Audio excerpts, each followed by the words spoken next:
Good morning students. तो आज हम पढ़ेंगे science class 10 chapter 4 last part.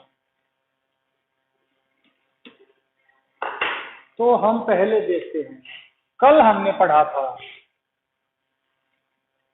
पढ़ा था saturated and unsaturated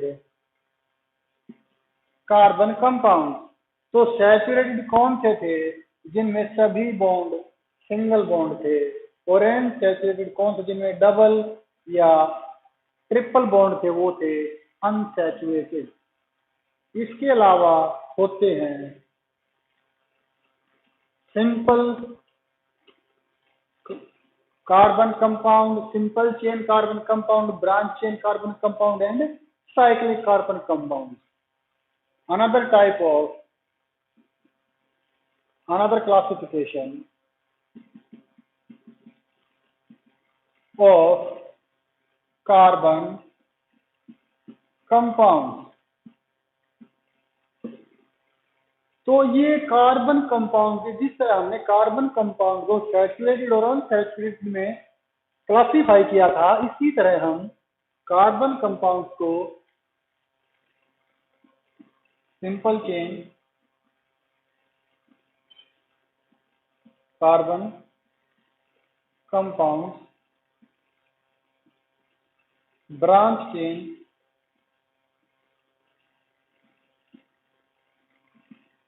carbon compound, cyclic carbon compound. तो ये थे हमारे तीन तरह के क्लासिफिकेशन कि कार्बन कंपाउंड किस तरह हो सकते हैं। तो carbon compound simple chain form कर सकते हैं, ब्रांच बना सकते हैं और साइक्लिक भी हो सकते हैं। लेकिन इसके बारे में हम बाद में डिस्कस करेंगे। पहले हम डिस्कस करते हैं नोमेनक्लेचर ऑफ कार्बन कंपाउंड।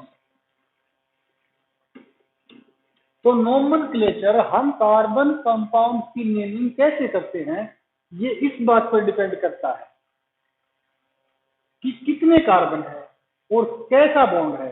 तो हम स्टार्ट करते हैं बिल्कुल छोटे से। तो कुछ रूल हैं।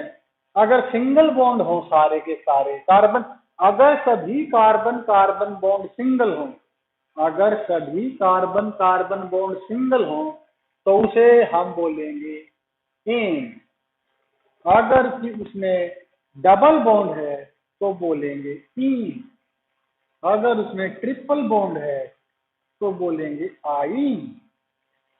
और अगर एक कार्बन है तो उसको बोलेंगे मीथ। दो कार्बन को बोलेंगे ईथ। तीन को बोलेंगे प्रो। चार कार्बन हो तो बोलेंगे ब्यूट। पांच कार्बन हो तो बोलेंगे पेंट। छह कार्बन को बोलेंगे हेक्स। सात कार्बन बोलेंगे हेफ्ट। आठ को बोलेंगे ओक्ट।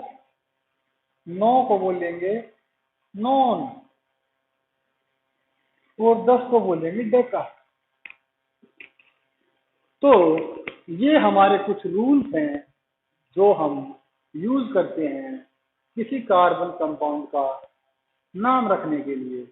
और एक बात हमेशा याद रखिए कि कार्बन की वैलेंसी 4 है और किसी भी कार्बन कंपाउंड में कार्बन की वैलेंसी 4 ही होनी चाहिए। तो अब देखिए, मान लीजिए हमारे पास है सी, मान लीजिए ये हमारे पास है CH3। तो इसमें कार्बन कार्बन बॉन्ड, इसको हम थोड़ा एक्सप्लेन करके लिखते हैं सी।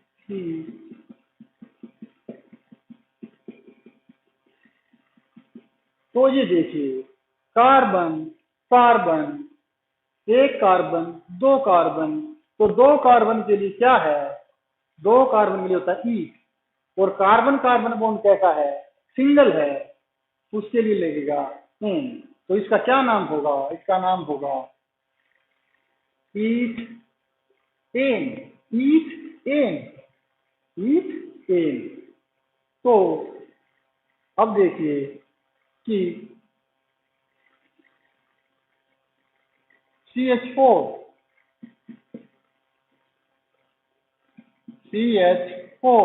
तो ये हो गया कार्बन, ये हाइड्रोजन, ये हाइड्रोजन। तो कार्बन की वैलेंसी 4 है, हाइड्रोजन की 1 है, तो वैलेंसी सभी की पूरी है। तो यहाँ पर ये एक कार्बन और एक कार्बन के लिए हम यूज करते हैं मीथ, और क्योंकि बॉन्ड सिंगल ही है तो इसका नाम होगा मीथेन। तो अगर हम इसको यहां लिख लेंगे, सिंगल बॉन्ड ए, डबल बॉन्ड ए, ट्रिपल बॉन्ड आई।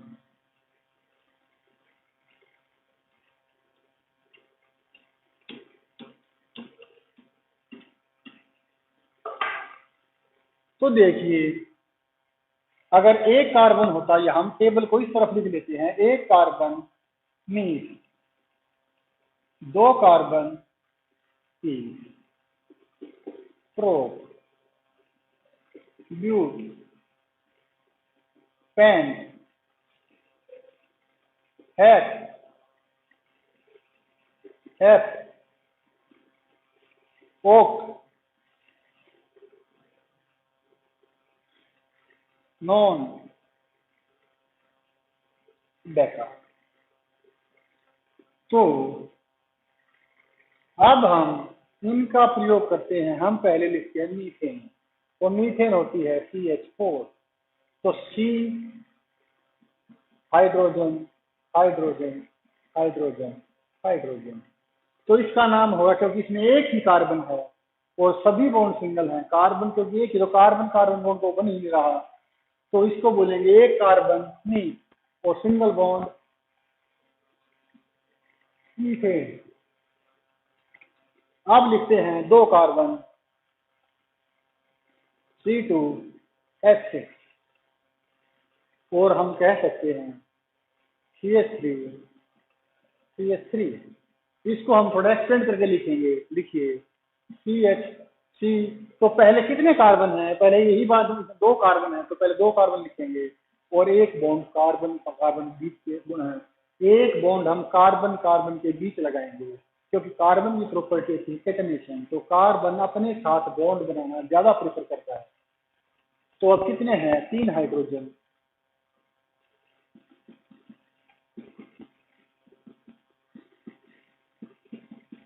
इसमें 2 कार्बन है, तो 2 कार्बन के लिए ई, बॉन्ड सिंगल है ए, इथेन।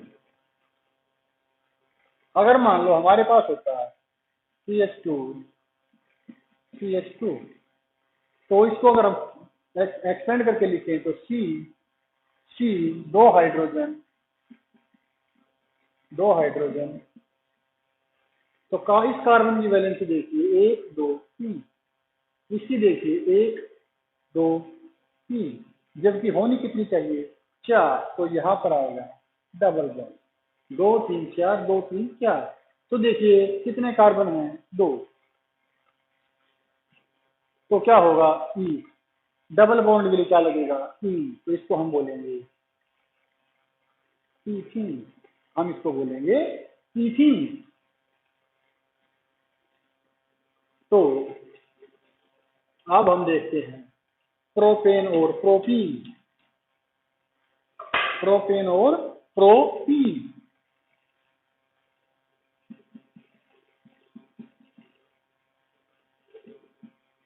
ये है, हम इसको थोड़ा, ये है प्रोपेन, हम इसको थोड़ा डिटेल में लिखते हैं। तो पहले कितने कार्बन है 3, तो पहले 3 कार्बन लिखिए और उनके बीच में एक बॉन्ड लगाइए। इस कार्बन के पास कितने हाइड्रोजन है 3, तो इसके तीनों लिखिए, इसके पास 2 है, इसके पास 3, तो इसका नाम होगा ईथेन। प्रोपेन 1 2 3, 3 के लिए प्रो, सभी बॉन्ड सिंगल एन, तो इसका नाम होगा प्रोपेन। और अगर इस तरह होता कि सी,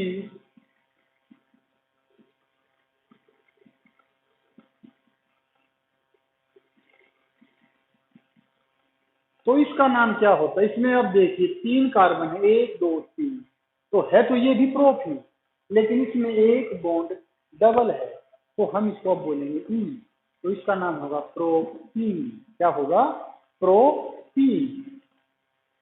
तो ये था इनका नोमेनक्लेचर। अब हम देखते हैं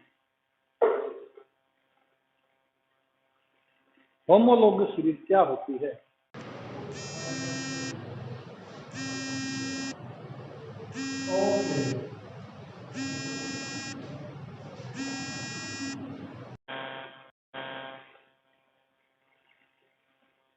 तो होमोलॉगस सीरीज क्या होती है?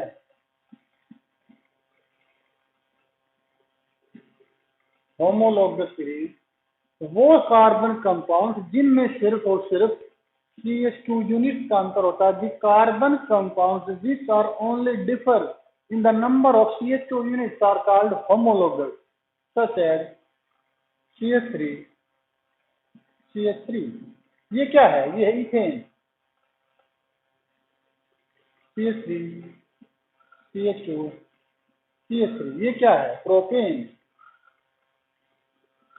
CH3 CH2 CH2 CH3। ये क्या है? ये है ब्यूटेन। तो ये होमोलॉगस हैं। क्यों? क्योंकि इनमें सिर्फ और सिर्फ इसमें एक CH2 यूनिट है, इसमें दो CH2 यूनिट हैं, इसमें एक भी CH2 यूनिट नहीं है। तो ये सभी एक ही फैमिली से हैं, हाइड्रोकार्बन एन, इथेन फैमिली से, एन फैमिली से हैं। तो हम इनको बोलते हैं होमोलॉगस सीरीज। तो वे कार्बन कंपाउंड जो सिर्फ एक दूसरे से CH2 यूनिट के नंबर में डिफरेंट हों, उन्हें हम बोलते हैं होमोलॉगस सीरीज। तो अब हमें देखना है branch chain, simple chain and cyclic carbon compound. तो देखिए, मान लीजिए कि ये कोई कंपाउंड है,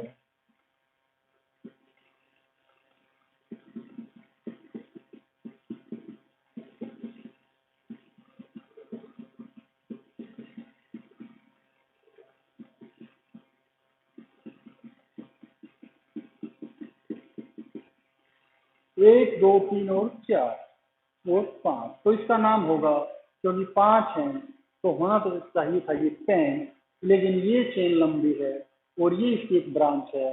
तो इस तरह के कार्बन कंपाउंड्स को हम बोलते हैं ब्रांच चेन कार्बन कंपाउंड। यानी वो कंपाउंड जिनमें मेन कार्बन चेन के साथ कोई छोटी कार्बन चेन या कोई मिथाइल ग्रुप जुड़ा हुआ है, उस टाइप के कंपाउंड को हम क्या बोलते हैं? ब्रांच चेन कार्बन कंपाउंड की है ब्रांच चेन। ये ब्रांच चेन कैसे है? तो देखिए, ये इसकी ब्रांच हो गई, ये एक मेन चेन हो गई, ये सबसे लंबी चेन है, ये 4 कार्बन है और इसके ऊपर एक छोटी चेन भी है, ये वाली। तो हम इस टाइप के कंपाउंड को क्या बोलते हैं? Branch chain. और इस टाइप के कंपाउंड को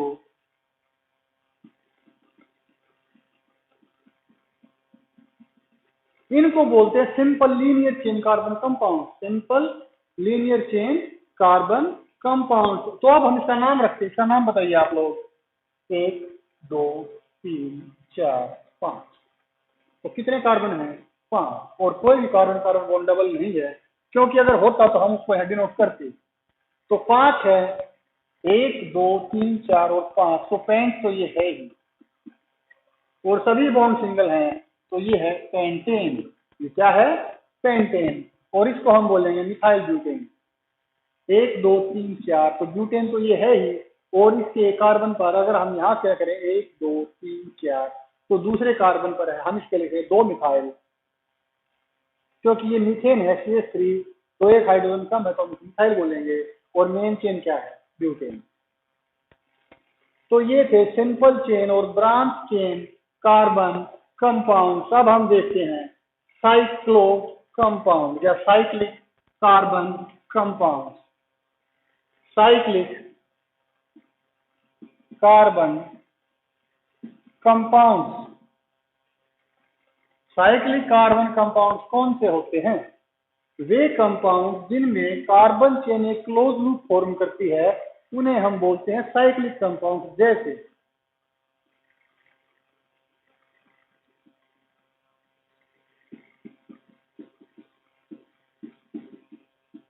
एक बात ध्यान देने योग्य है कि कार्बन की वैलेंसी हमेशा 4 ही होगी और हमें उसको पूरा करना है। तो ये कार्बन देखिए 1 2 3 4, ये देखिए 1 2 3 4, ये देखिए 1 2 3 4। तो इसमें कार्बन कार्बन बॉन्ड सभी सिंगल हैं, तो एन तो बोलना ही पड़ेगा।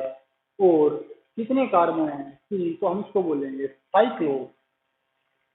साइक्लो प्रो, क्योंकि 3 कार्बन है तो प्रो, और सिंगल बॉन्ड है तो एन। तो हम नोमेनक्लेचर इसी तरह करते हैं कि हम स्टेप बाय स्टेप चलते हैं, क्योंकि ये क्लोज है तो साइक्लो, और 3 कार्बन है तो प्रो, और सारे बॉन्ड सिंगल है तो हम इसको बोलेंगे प्रोपेन।